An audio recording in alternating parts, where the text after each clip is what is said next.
Papers Makoroka Akiliana. Ayewa papers Makoroka Ereyana. Viva para comme la foyelle. Papers. Combi pisa gunda fo. Papers. Kusoyu kantoko. Papers. Senekela yu kantoko. Papers. Vivet nana o kakumade musoluma. Vivet nana kamusolu iriwa. Viverta wame na konka kwad bapanga. Viverta wame na chinka kwad bapise.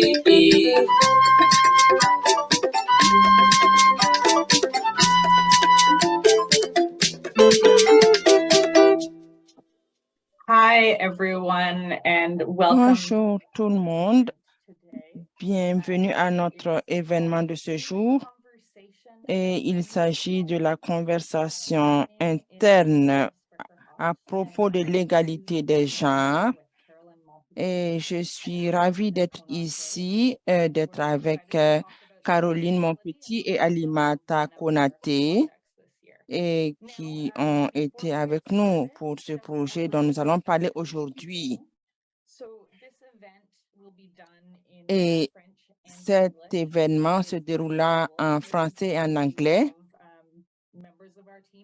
Et parce qu'il y a des membres de notre équipe qui parlent le français et l'anglais. Et pour que nous puissions tous bien suivre cette rencontre, vous pouvez choisir la langue de votre choix.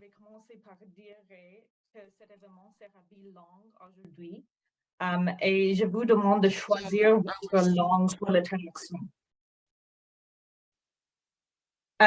So you can do that. You can see how to do that on the screen. Donc, comme vous pouvez le voir, pour bien choisir votre langue, vous pouvez suivre les instructions qui figurent à l'écran. Donc, suivez les points comme vous le voyez. Cliquez sur les 3 points marqués plus bas au bas de votre écran. Et je vais vous donner quelques secondes pour faire le choix de votre langue. Et je suis la spécialiste principale des communications de Radio Rurale Internationale et cela fait plus de 5 ans que je suis là. Et je suis très ravie de pouvoir être ici aujourd'hui avec vous. Et durant ces 5 années, j'ai beaucoup travaillé là-dessus sur ces questions de communication. Ensemble avec Caroline Monpetit et Alimata Konaté, nous allons essayer de voir qu'est-ce qui, dans le cadre de ce projet quinquennal, nous avons pu avoir comme impact en matière d'égalité de genre et de sécurité alimentaire. Et vous avez des boîtes au niveau du bas, comme vous pouvez essayer de poser vos questions. Et avant de commencer, nous avons la traductrice qui pourra assurer l'interprétation. Et comme vous l'avez entendu au début, vous pouvez encore choisir la langue de votre choix pour suivre la rencontre. Donc, je vais arrêter de partager mon écran et vous pouvez choisir votre langue. Et si vous avez des questions, n'hésitez pas à utiliser la fenêtre de discussion pour poser vos questions.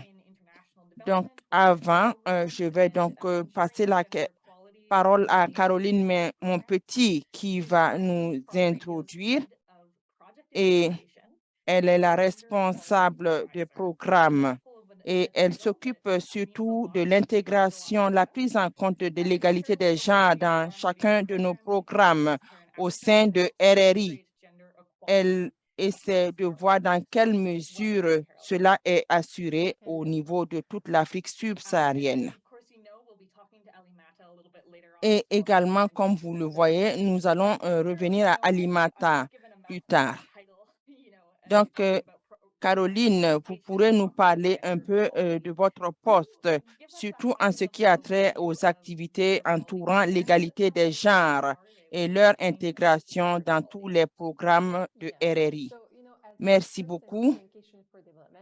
Donc, j'ai beaucoup intervenu dans le domaine de la communication pour le développement et surtout également comment nous pouvons tenir compte des technologies de l'information et des communications et surtout à grande échelle et comment faire cela pour assurer un changement durable, surtout au regard de toutes les questions d'information. Nous devons comprendre que la radio demeure un média et surtout que ce média peut se servir à perpétuer les stéréotypes. Donc, nous voulons, au regard de cet outil que nous utilisons, faire en sorte que l'égalité des genres puisse être assurée. Nous voulons que les femmes puissent utiliser cet outil pour partager leurs expériences et également acquérir des informations, acquérir des connaissances, tout en jouissant de l'égalité des genres. Et à cet effet, nous essayons de voir comment mettre tout en œuvre pour faire en sorte que l'environnement social soit pris en compte et mieux compris pour faire en sorte que les ressources mises à la disposition de ces bénéficiaires sur le terrain puissent prendre en compte toutes leurs préoccupations et leurs besoins. Nous avons également essayé de développer différentes façons, différentes approches pour faire en sorte que l'égalité des genres soit prise en compte tout en offrant les services. Lorsque nous parlons des défis agricoles ou des changements que nous voulons opérer auprès des agriculteurs et des agricultrices que nous servons, nous essayons de voir quelles sont les pratiques que nous pouvons proposer à tous ces bénéficiaires-là pour les amener à mieux faire face aux changements climatiques et à tous les défis qu'ils rencontrent. Également, nous intervenons dans d'autres domaines comme la santé, surtout au niveau de la santé sexuelle et reproductive.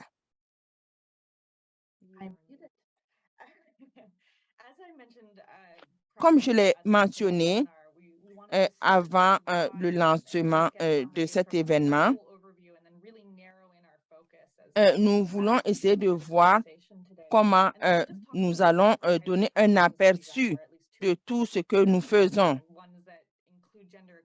et surtout en ce qui a trait à l'intégration de l'égalité des genres dans nos activités et nos programmes.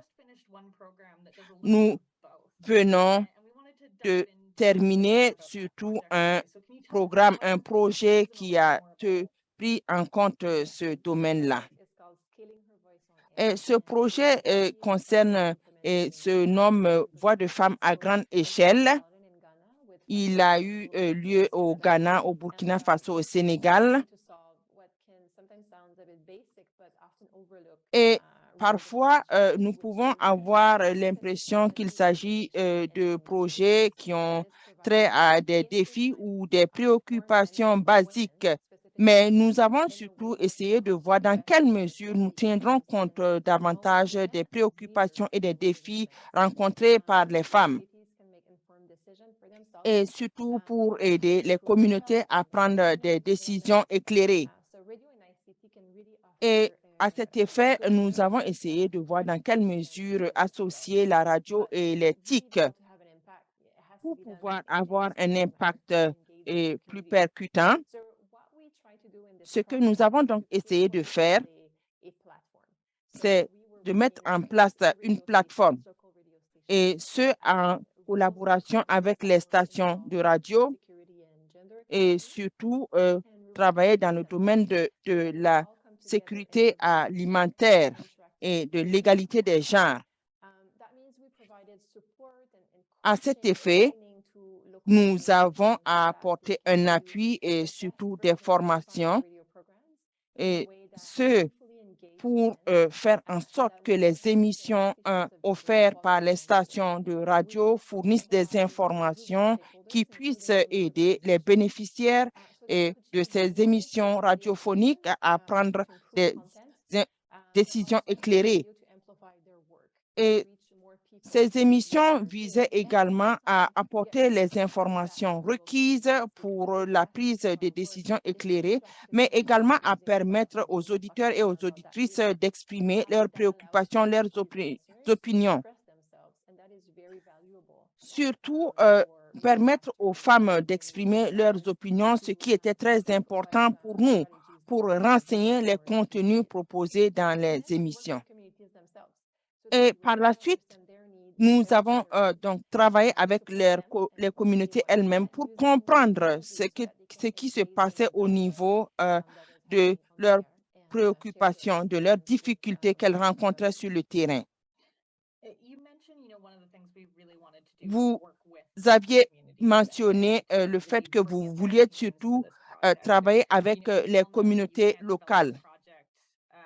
Nous savons tous que pour travailler avec les femmes, comment vous aviez pris la décision de surtout mettre en avant les femmes cette fois-ci?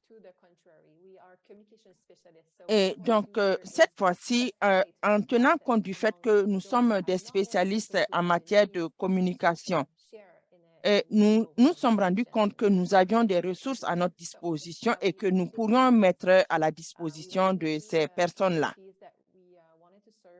Et pour ces communautés que nous devions servir, et nous devions tenir compte de leurs défis. Et à cet effet, pour assurer l'égalité des genres, pour faire en sorte que toutes les préoccupations des uns et des autres soient prises en compte, comment faire en sorte que les préoccupations soient exprimées à titre égal. Et nous avons donc procédé à une analyse de genre et pour également voir quelle était la dynamique de pouvoir, quels étaient les problèmes que les groupes marginalisés, défavorisés rencontraient.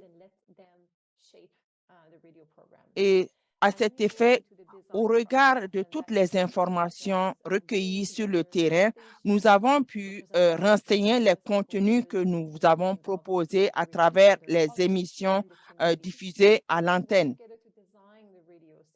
Donc, une contribution a été sollicitée de la part de toutes les parties prenantes sur le terrain pour refléter tous ces problèmes-là, ces difficultés vécues sur le terrain. Plus tard, nous avons également réalisé des sondages.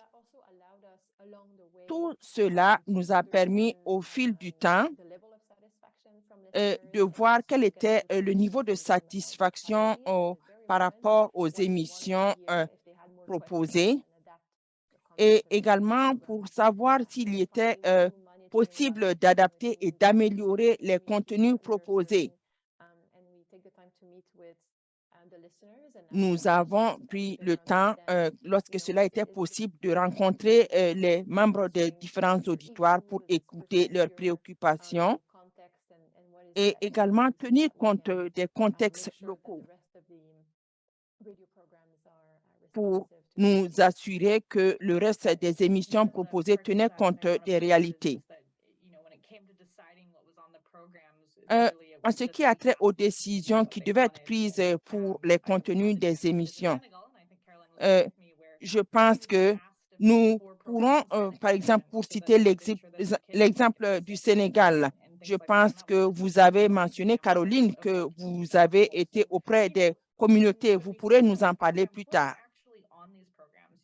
Donc, pouvez-vous nous dire exactement quelles choses vous avez proposées dans certaines émissions? Par exemple, les contenus pouvaient différer d'un pays à l'autre. Donc,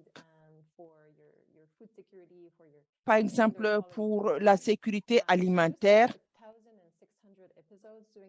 il y avait plus de 1000 épisodes qui ont été proposés et cela avait trait aux pratiques nutritionnelles. Il y avait également les pratiques culturelles, par exemple, pour la préparation du compost. Donc, à cet effet, nous savons que les femmes interviennent très souvent dans le domaine agricole. Donc, quel espace elles occupaient-elles? Quelle était leur implication, par exemple, pour ce type d'activité? Nous voulions que, au travers de l'approche utilisée, nous assurer que les femmes étaient prises en compte dans toutes les différentes étapes. Grâce à cette approche d'implication des femmes, nous voulons nous assurer que les femmes soient entendues. À cet effet, nous avons travaillé donc avec des groupes d'écoute communautaires formés uniquement de femmes. Et ensemble, lorsqu'elles écoutaient, elles avaient des préoccupations, des questions qu'elles soulevaient et qui étaient remontées par la suite aux stations de radio. Et à cet effet, au regard des technologies qui étaient mises à leur disposition, des formations étaient souvent mises à leur disposition pour qu'elles puissent savoir comment utiliser ces technologies-là pour faire remonter leurs préoccupations aux stations de radio. Et tout cela visait à assurer l'égalité des genres. Mais tout cela a été fait en collaboration également avec les partenaires locaux, parce que ces partenaires locaux étaient sollicités pour écouter et s'assurer que les contenus fournis étaient bien exacts par rapport aux informations fournies aux bénéficiaires des émissions.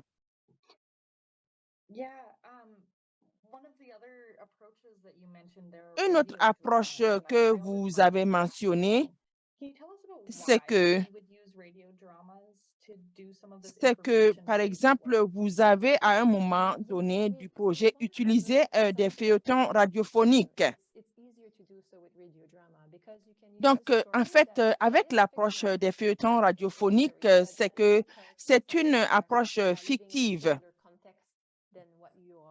Et, par exemple, cela vous permet de rendre fictif, par exemple, d'illustrer les réalités que les uns et les autres vivent sur le terrain. Les gens peuvent se retrouver à travers ces feuilletons radiophoniques. C'est une approche que nous utilisons souvent lorsque nous voulons illustrer une réalité que les populations vivent sur le terrain.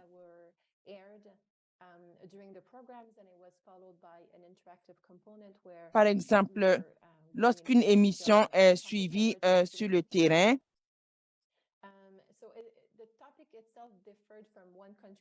d'un pays à l'autre, la thématique pouvait différer parfois. Donc, s'il y a une problématique qui était vécue en fonction d'une région donnée, il fallait trouver un moyen pour voir comment les auditeurs et les auditrices pouvaient se reconnaître à travers cette problématique-là. Grâce à ces feuilletons radiophoniques, je crois que les uns et les autres ont pu, par exemple, partager les connaissances. Je sais que nous allons, par exemple, plus tard, parler des histoires qui ont pu être recueillies dans le cadre de ces projets. Et est-ce que vous pouvez nous dire exactement combien de personnes ont pu être touchées, par exemple, au niveau des femmes? Je crois qu'il y a au moins plus de 2 millions de femmes qui ont pu être touchées, qui ont été impliquées dans le cadre de ce projet.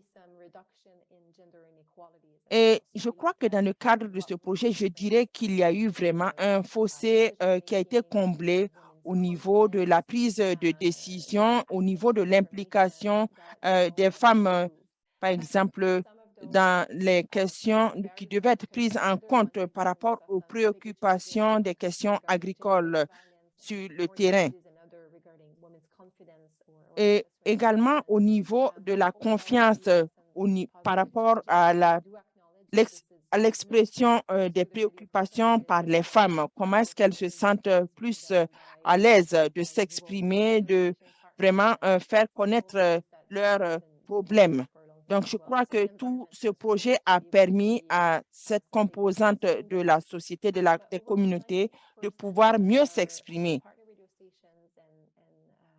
Et les partenariats également avec les stations de radio a été amélioré.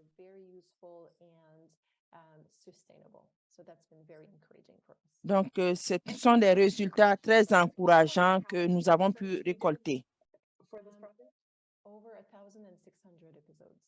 Donc, je crois que, comme je l'ai mentionné tout à l'heure, plus de 1000 épisodes ont pu être diffusés dans le cadre de ce projet. Et quand je suis arrivée à Radio Rurale Internationale, ce projet de 5 ans avait démarré.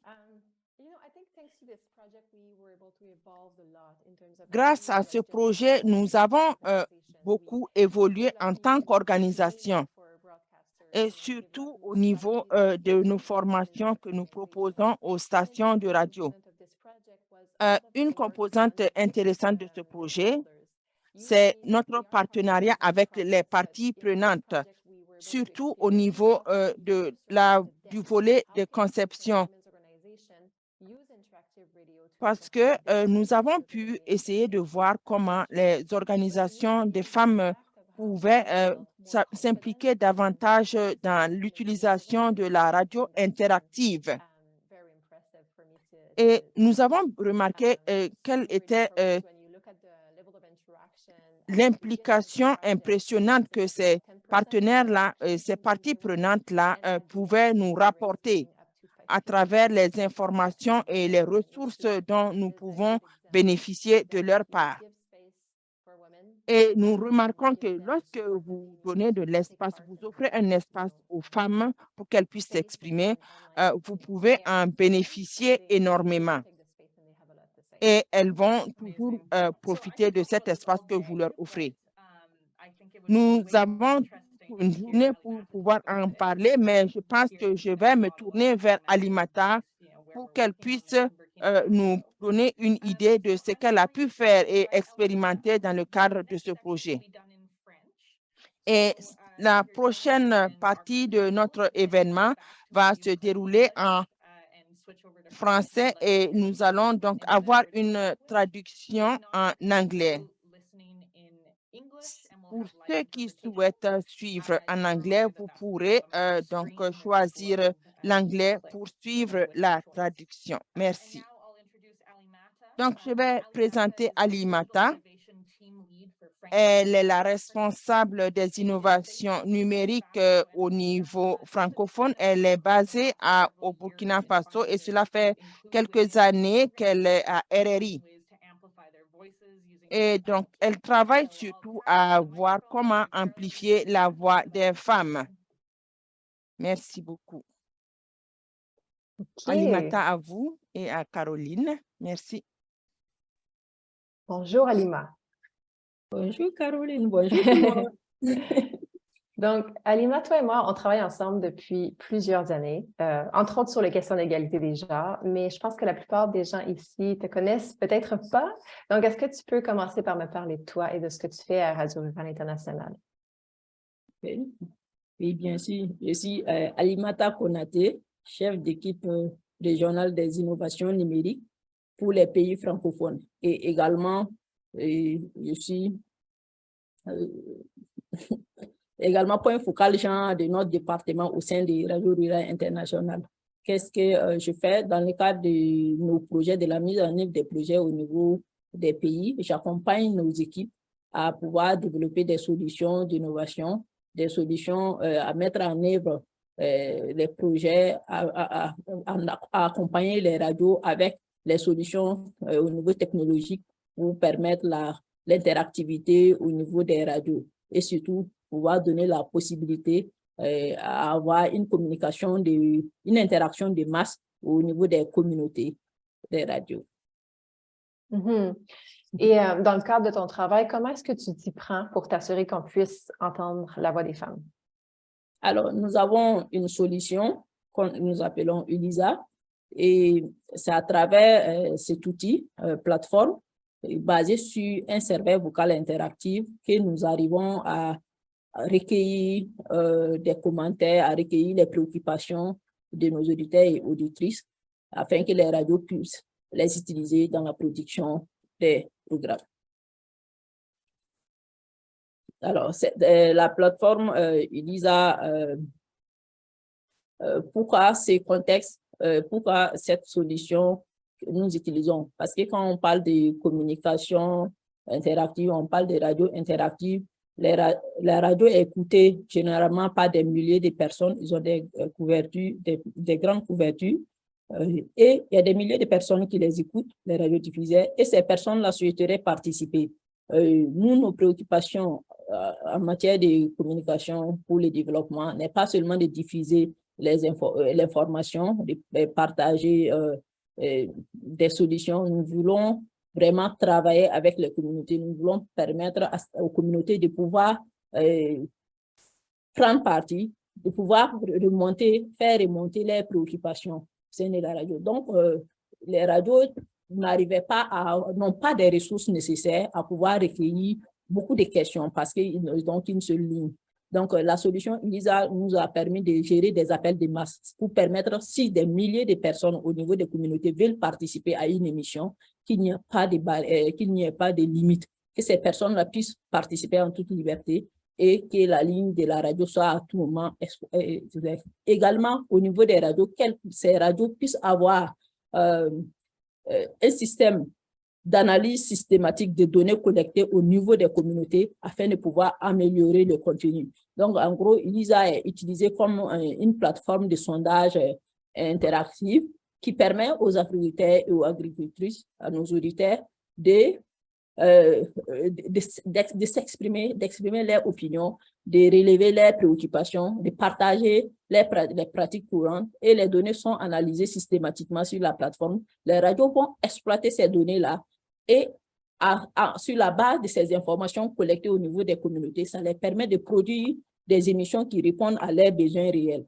Donc, quand les communautés écoutent, ils vont plus écouter les sujets abordés, les thématiques abordées dans la généralité, mais ça serait avec les préoccupations réelles dans les localités. Donc, ça nous permet de faire ça. Également, nous avons des services qui accompagnent la plateforme. L'un de ces services, c'est l'ELISA sondage. Nous avons des services d'alerte. Excusez-moi. Nous avons des services d'alerte qui nous permettent d'envoyer des messages d'alerte à quelques minutes des émissions pour rappeler à nos auditeurs que c'est l'heure de l'émission, par exemple, de Voix des femmes à grande échelle, et des services comme ELISA Answer. Quand nous recevons des questions sur la plateforme, toutes les questions ne peuvent pas être répondues à l'onde parce que le temps des émissions est limité. Mais nous voulons nous assurer que les personnes au niveau des communautés qui ont posé des questions puissent recevoir les réponses. Donc, ce service nous permet d'envoyer des réponses individuelles à ces personnes qui auraient posé en participation avec les spécialistes du thème. Également, ELISA, alors, il y a beaucoup d'autres services de ELISA, je vais m'en arrêter là. Voilà, continuer. Merci, Alima. Puis, dans le cadre du projet Voix de femmes, c'était très important pour nous de s'assurer que les femmes puissent participer aux émissions. Mais c'est une chose de se dire, on veut promouvoir la participation des femmes, mais c'en est une autre de s'assurer que les femmes puissent vraiment pouvoir saisir cette opportunité-là de s'exprimer. Est-ce que tu peux nous parler un peu des défis auxquels les femmes font face quand elles veulent utiliser les téléphones, par exemple, pour pouvoir interagir dans les émissions? Oui, bien sûr. Au début de la mise en œuvre du projet, Parce qu'avant le projet Voix des femmes, c'est vrai que nous faisons des interventions, mais notre vraie expérience en matière de relever un défi au niveau des femmes, c'était à travers ces projets. Et au début, nous avons constaté que les femmes participaient peu, pratiquement pas. Donc, nous avons essayé de comprendre pourquoi. Nous avons approché les communautés, les radios pour essayer de sentir les défis. Et il y en a beaucoup, mais nous avons travaillé sur les défis sur lesquels nous pouvons, les obstacles que nous pouvons lever pour faciliter la participation. Quand on parle de technologie, généralement, tout le monde ne se sent pas à l'aise, surtout au niveau de nos communautés en Afrique, parce que c'est tout nouveau. Et également, l'accès n'est pas toujours ça. Mais maintenant, ça va, le téléphone est accessible partout. Et comme nous utilisons, le téléphone est un moyen pour nous de collecter des données avec la plateforme ELISA et que le téléphone est omniprésent dans tous les ménages, nous avons relevé les défis auxquels les femmes faisaient face avec, par exemple, le téléphone pour participer au sondage, pour appeler ELISA. Donc, il y a la question d'alphabétisation. Et c'est difficile pour beaucoup de femmes, par exemple, qui n'ont pas été à l'école de composer. C'est comme si on me demande de composer, on me demande de composer en langue arabe ou une langue que je ne comprends pas. C'est un défi. Les téléphones, les numéros sont en chiffres. Et voilà. Donc, c'est un défi pour elles d'utiliser, de manipuler les téléphones. Et également, on a aussi constaté que dans certains pays comme au Sénégal et au Mali, les téléphones smartphones sont beaucoup utilisés par les femmes, mais par exemple, quand elles doivent interagir avec le serveur vocal, elles n'arrivent pas à afficher le clavier. Également, l'un des problèmes, c'est l'habitude. Les femmes n'ont pas beaucoup d'habitude de parler à la radio parce que, généralement, on va dire la radio, c'est l'affaire des hommes. Elles ont peur de s'exposer, elles n'ont pas suffisamment confiance en elles de s'exprimer. Et elles ont peur de parler en toute liberté parce que ça peut se retourner contre elles. Donc, du coup, il y avait cette réticence au niveau des femmes pour s'exprimer, parler à la radio et tout. Donc, qu'est-ce que nous avons fait? Nous avons identifié, une fois ces défis identifiés, nous avons essayé de trouver des solutions. Nous avons réalisé des sketchs radiophoniques où nous mettons des femmes en avant pour qu'elle explique comment participer, interagir avec ELISA. Nous avons également lancé des jeux, un des jeux qu'on appelle ambassadrice ELISA, pour permettre les femmes à se sentir en confiance, à écouter les émissions, non pas seulement à écouter, mais aussi à participer, à s'exprimer. Et c'est un jeu, ce jeu a eu beaucoup d'impact parce que ça a mobilisé les femmes à s'intéresser à l'interaction et tout. Donc, également, à travers les sketchs, les petits programmes qu'on fait pour expliquer comment l'interaction se fait avec ELISA, nous avons essayé d'insérer également des solutions, bon, disons, des descriptions pour comment, par exemple, afficher les numéros d'un clavier, les claviers d'un téléphone lors d'un appel avec un IVR, comment enregistrer, ainsi de suite.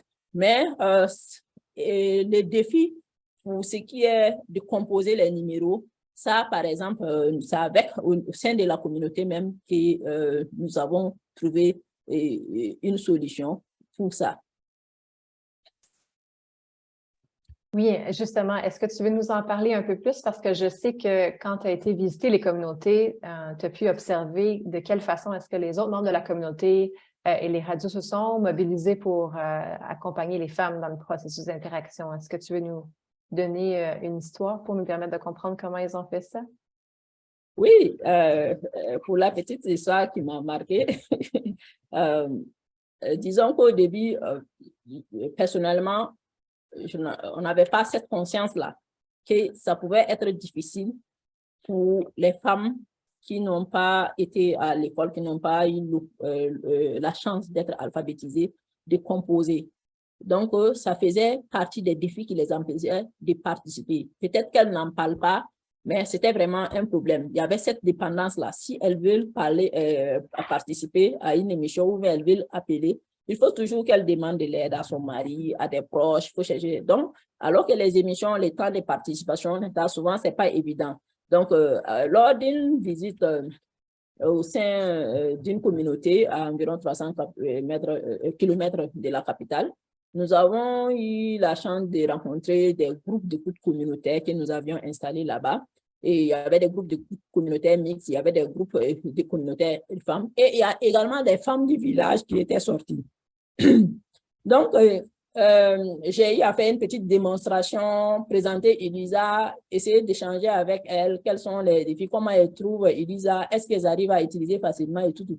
Bon, avant de répondre, on les a demandé de faire un test, de participer, de faire un test de Elisa. Et du coup, je les vois un peu partout en train d'ouvrir les portefeuilles, les sacs, faire sortir des bouts de papier. Et j'ai observé, après les participations, je leur demande, mais pourquoi ces bouts de papier sortent de partout? C'est là qu'on m'a expliqué, le monsieur était présent ce jour-là, celui qui a initié, c'est un monsieur de la communauté, qui a dit, en fait, les femmes veulent participer souvent, mais il y a cette dépendance-là, elles ne peuvent pas composer. Donc, lui, qu'est-ce qu'il a fait? Il a écrit le numéro de Elisa sur les bouts de papier d'une feuille coupée en plusieurs morceaux avec sur les numéros, les morceaux de feuilles, il a inscrit le numéro d'appel de Elisa. Il a distribué ça aux femmes et il y en a qui ont aussi demandé à reproduire. Donc, du coup, les femmes se retrouvent avec les numéros de Elisa sur des bouts de papier. Quand elles doivent participer, elles vont juste enlever, ils vont regarder la forme de l'écriture, des chiffres, et elles vont comparer avec les claviers. Donc, elle va regarder si le numéro Elisa est 50, 00, 30. Elle va regarder au niveau sur le bout de papier et ça correspond à quelle touche sur le téléphone. C'est comme ça qu'elles arrivaient de façon indépendante à composer les numéros de Elisa et à lancer les appels. Bon, cette histoire, ça m'a beaucoup, parce que jamais on n'aurait pensé que ça pouvait être un défi. Mais avec du recul, j'ai compris que genre, tu ne comprends pas une langue, tu ne sais pas comment c'est écrit, le principe, ça peut être difficile. Donc, l'idée c'était une bonne idée. Nous avons partagé avec d'autres stations radio et ces stations radio en ont intégré comme approche. Ils imprimaient les numéros de Elisa qu'ils distribuaient au niveau des communautés, des groupes d'écoute, et les groupes d'écoute même partageaient avec d'autres femmes. Donc, ça a beaucoup facilité la participation des femmes via Elisa. Voilà. Et puis pour moi, d'entendre ça, je me dis que c'est un bon exemple de voir que les autres membres de la communauté et les radios ont vu la valeur d'accompagner les femmes dans ce processus-là pour pouvoir entendre leur voix et qu'elles puissent partager en perspective. Donc, c'est très encourageant à entendre. Et dis-moi, quand les femmes participaient aux émissions, quels étaient leurs commentaires? Qu'est-ce qu'elles apportaient aux discussions? Alors, comme je disais au début, il n'y avait pas beaucoup de participation des femmes. C'était pratiquement inexistant. Avec les différentes approches et les initiatives qu'on a mis en œuvre, on s'est retrouvé dans certaines stations à avoir beaucoup plus de participation des femmes que d'hommes. Mais ce qu'on a encore remarqué au niveau des données qu'on collecte sur la plateforme, les données que les appels audio, parce qu'il y a des questions, fermées et il y a aussi des questions ouvertes. Les questions ouvertes donnent l'opportunité aux appelants de s'exprimer. Donc, nous avons constaté que les données que les appels des femmes étaient riches en contenu parce qu'elles allaient à l'essentiel. Généralement, quand on écoute les audios des hommes, il y a le remerciement, elles se sentent à l'aise d'appeler la radio, remercier, on a aimé. Mais les femmes remontaient les défis. Quand on les écoute, c'est des questions qu'elles posent. Vous avez parlé d'État, ou bien moi j'aimerais savoir plus, puisque en général nous faisons des sondages avant même d'aborder l'émission, parce que les données des sondages sont exploitées pour produire l'émission. Et après l'émission aussi, il y a des sondages pour prendre l'appréciation des questions et autres. Donc, quand elles savent qu'une émission doit se passer sur telle thématique, ils vont poser des questions. Donc, il y avait des questions sur les pratiques culturelles. Il y avait l'incitation à aborder des sujets sensibles, comme des sujets tabous, comme l'accès à la terre de la femme. Ça, c'est des questions c'est des sujets qui ont eu beaucoup d'impact parce qu'ils ont amené les radios. Elles-mêmes, elles ne peuvent pas appeler directement les veuves qui perdent les champs après parce que la femme n'a pas droit à avoir la terre, ou quand on donne les portions des femmes, des champs à la femme, elle commence à travailler, après on réduit et tout. Donc, quand elles faisaient remonter ces défis-là et elles souhaitaient qu'on en parle. Donc, les radios ont organisé des tables rondes avec les parties prenantes, comme les leaders communautaires, également les chefs d'État dans notre pays, par exemple au Burkina. Il y a des chefs d'État dans les villages, il y a des chefs d'État, voilà. Donc, on les invite et les responsables, les représentants de l'État et tout. Et c'est des questions qu'on aborde. Et on parle, et c'est l'occasion aussi de parler des droits. Les droits au niveau, qu'est-ce qui est permis, qu'est-ce qui n'est pas permis, quand il y a eu des situations, qu'est-ce qu'il faut faire, la procédure à suivre. Il y a beaucoup de femmes, par exemple, elles n'avaient pas le courage de s'exprimer, de le dire. C'était une préoccupation. Mais en fait, le pouvoir, à travers la plateforme, parler en toute liberté, sans crainte, elles abordaient ces questions et elles invitent même les radios à aborder. Souvent, elles donnent des directives. Oui, ça veut dire que souvent, elles ont des solutions. Mais oui, elles donnent des directives. Par exemple, ou bien, voilà, elles peuvent même dénoncer des situations, voilà, comme ça, qui peuvent remonter. Il y a également les questions d'AGR, d'activités génératrices de revenus. Quand on parle de mener des activités génératrices de revenus dans les émissions, c'est des sujets qui les intéressent beaucoup. Mais souvent, elles ont des mauvaises expériences. Souvent, par exemple, je commence mon commerce et chaque fois que j'ai un paie, mon mari me retire l'argent. Donc, elles interpellent en faisant remonter ce genre d'informations et qu'on en parle, ça a beaucoup d'impact. Également, quels sont les défis qu'elles ont. Donc, elles apprennent beaucoup et tout. Mais surtout, les questions pratiques culturelles, elles n'ont pas forcément des formations. Souvent, elles accompagnent les maris. Quand il y a des opportunités, des rencontres sur les questions d'agriculture, des coopératives et autres, questions d'agriculture, les hommes sont en avant, pas les femmes. Donc, elles n'ont pas toujours accès à certaines informations. Donc, à travers les émissions, c'était une opportunité pour elles de se former. C'était vraiment fort. Ça a été... elles ont pu avoir beaucoup d'informations sur ça et elles ont appliqué. Donc, du coup, elles relevaient les défis qu'elles avaient par rapport à ce qu'on disait. Si on parle des pratiques culturelles, comment il faut préparer le sol, comment il faut... Bon, on va voir dans les données qu'il y a des défis qui sont liés, les défis des femmes ne sont pas forcément les mêmes défis que les hommes. Il y avait des enjeux spécifiques. Donc, ça permet aux stations radio de prendre en compte les besoins spécifiques des femmes, leurs préoccupations et également d'aborder les questions sensibles auxquelles elles ne peuvent pas le dire ouvertement, mais à travers la plateforme, elles peuvent s'exprimer. Donc, entre autres, il y a eu beaucoup d'informations comme ça qu'on a pu recueillir, des dénonciations, mais bon, quand c'est des cas comme ça, la radio va juste diriger au service habilité à gérer des situations mais ça a été une expérience, ça a été quelque chose qui a impacté beaucoup la façon de faire des femmes.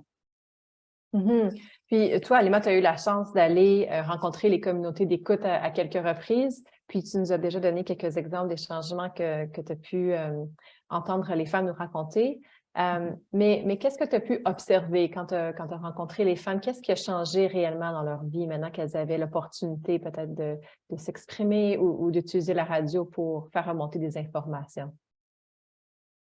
Beaucoup de choses. Beaucoup de choses.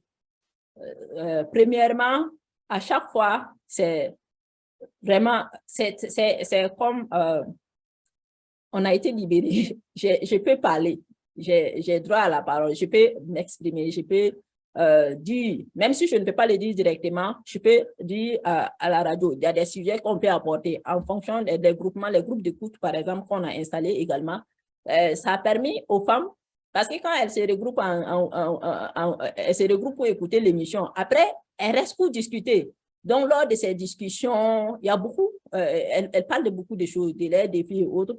Donc, ça amène des changements. C'est des partages d'expériences entre elles-mêmes Également, à travers les émissions, quand on partage les histoires à succès des femmes, ça aide beaucoup parce qu'il peut y avoir des femmes, beaucoup de femmes qui se retrouvent dans des situations difficiles, veulent mener des activités ou bien même faire ça, mais elles n'ont pas confiance en elles, elles hésitent, elles ont des doutes.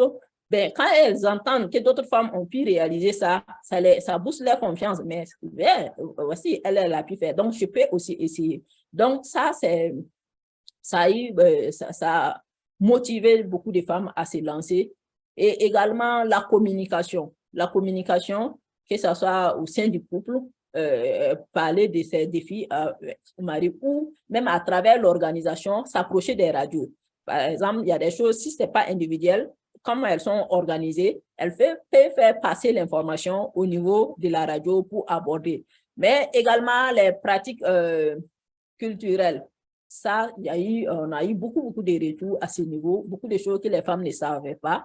Et comme les vulgarisateurs, ceux qui accompagnent les agents de l'agriculture ne peuvent pas se promener de champ en champ, même s'ils essayent, c'est très peu.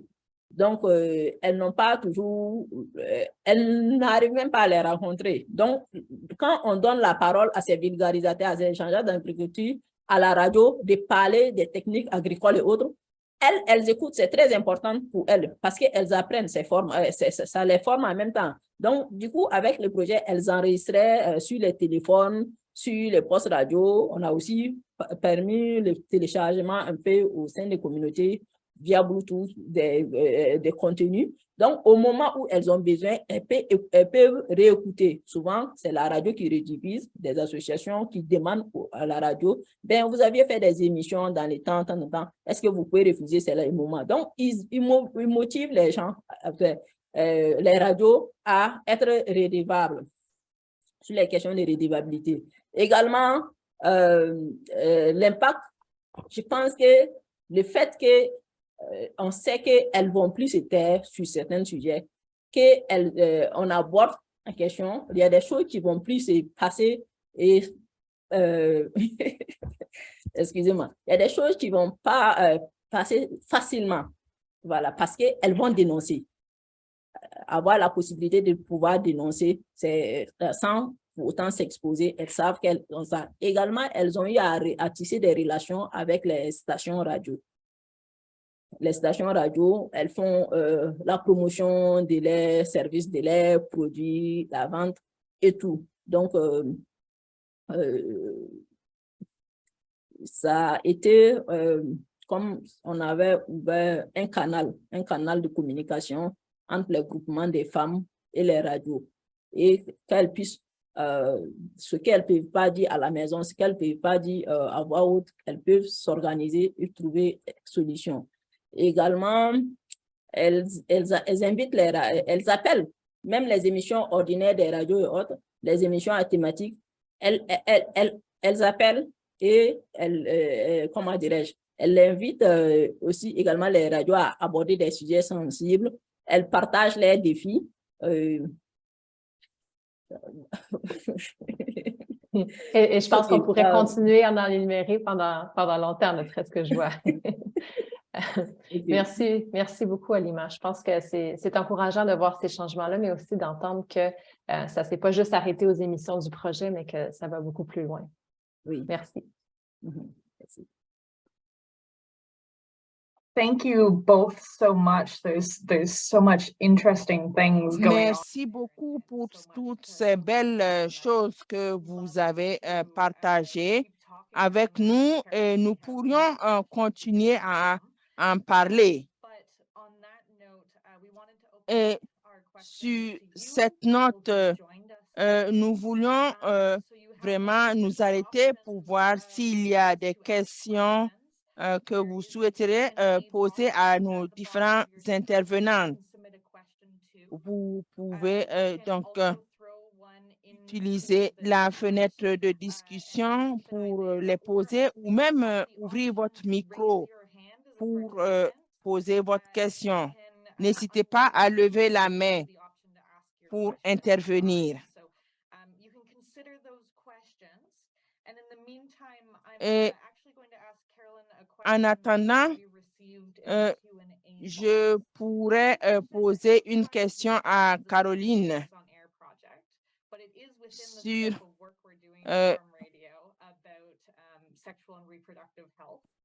la santé sexuelle et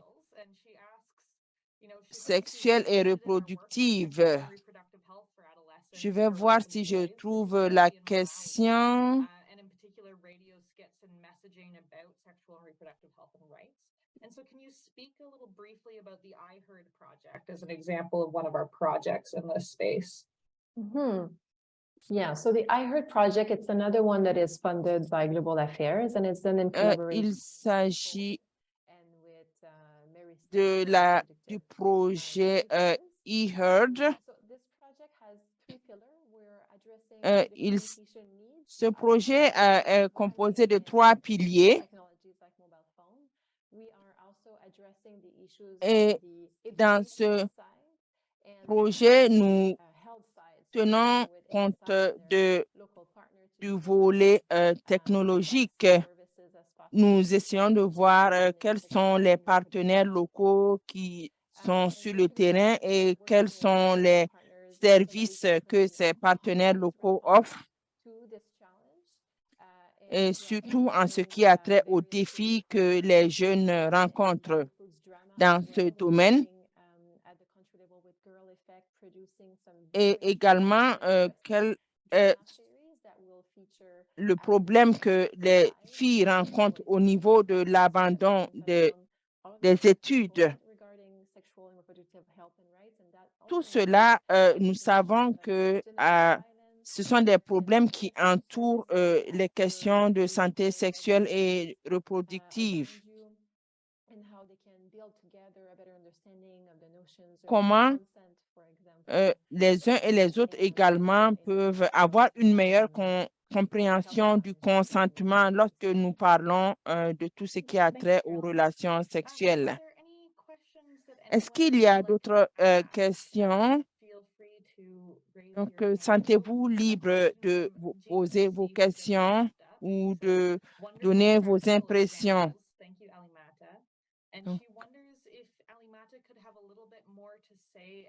Et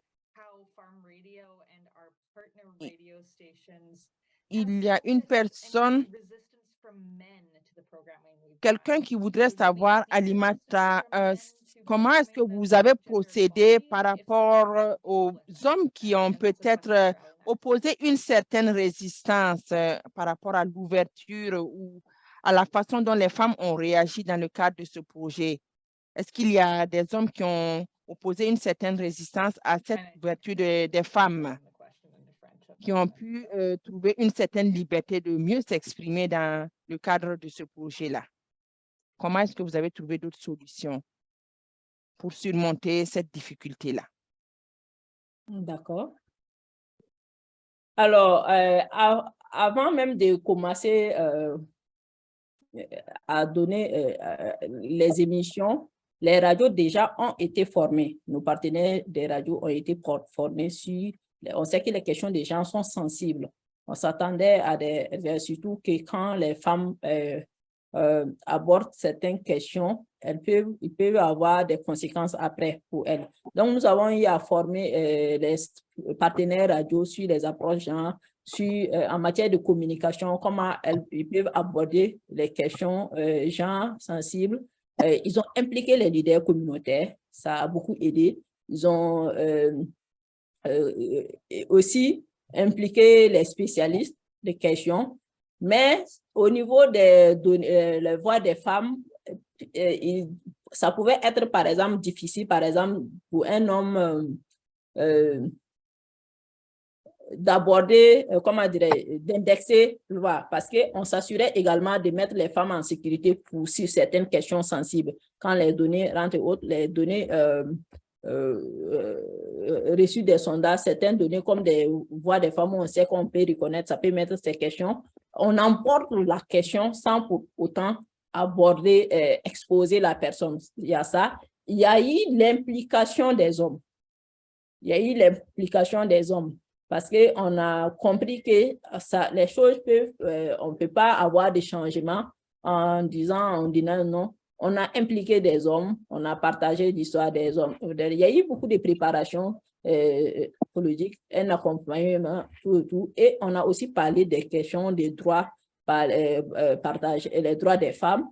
Donc, au sein des communautés, même s'il y a eu des situations difficiles, on n'a pas eu à récolter, à relever beaucoup de situations de ce genre, parce qu'on a pris en compte ces volets-là. Il est difficile d'aborder, de faire la sensibilisation sur les questions d'égalité des genres, d'aborder l'enjeu des genres, de donner la parole aux femmes sans que ça touche la sensibilité des hommes. Donc, du coup, dans le processus nous avons pris en compte ces détails-là. Comment mener? Quand c'est le leader communautaire même, on les sensibilise à l'avance, on discute avec eux, on l'amène à aborder, la façon d'aborder la question, l'approche utilisée, l'implication même des hommes. Oui, ça fait que ça passe, le processus passe sans que ça soit violent.